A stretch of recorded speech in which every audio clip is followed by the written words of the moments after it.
আল্লাহু আকবার, আল্লাহু আকবার, আল্লাহু আকবার, আল্লাহু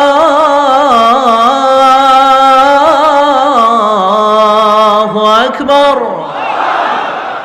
সুমধুর আজানের ধ্বনি শুনে তারা থমকে দাঁড়িয়েছে। বাজারে দেখতে লাগলো আজান হওয়ার সাথে সাথেই ব্যবসায়ীরা দৌড় মসজিদে।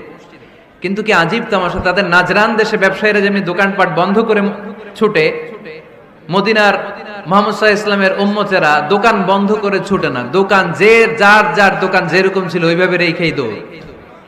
দোকানের শাটার নামায় না, দোকানের ক্যাশ বক্সে তালা ঝুলায় না। আপনারা ব্যবসায়ীরা দোকান থেকে চলে যাওয়ার সময় কি করেন? শাটার নামান না, ক্যাশ বক্সে তালা লাগান না? নাজরানের খ্রিস্টানরা দেখলো না, তালা টালা ঝুলায় না। স্বর্ণের দোকানদার স্বর্ণ টর্ণ রাইখা নামাজে দৌড়। সুবহানাল্লাহ কইতে পারলেন না? এই দৃশ্য দেখে খ্রিস্টানরা অবাক, কয় থাক আর দেখা করার দরকার নাই।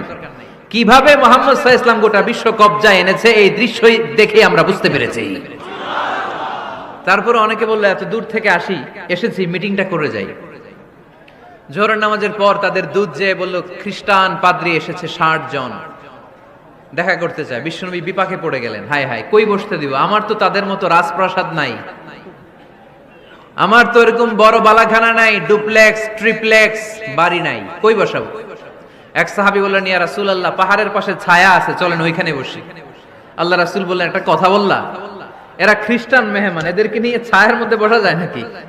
আর এক সাহাবী বললেন, ইয়া রাসূলুল্লাহ আমার খেজুর বাগান, খেজুর পেড়েছি, খেজুর পাতা দিয়ে একটা বিছানা করে দে, ওইখানে বসি, কেমন হয়? রাসূল সাল্লাল্লাহু আলাইহি ওয়াসাল্লাম বললেন, না, দে আর দ্য ফরেন ডেলিগেটস, তাদেরকে নিয়ে তো এইভাবে বসা যায় না। বলতে না বলতে 60 জন খ্রিস্টান পাদ্রী এসে হাজির। কি করবেন বিশ্বনবী? উপায় অন্তর না দেখে 60 জন খ্রিস্টানের জন্য বিশ্বনবী নিজ হাতে মসজিদে নববীর তালা খুলে দিয়ে মসজিদে ঢোকার ব্যবস্থা করে দিয়েছেন। এজন্য আমরা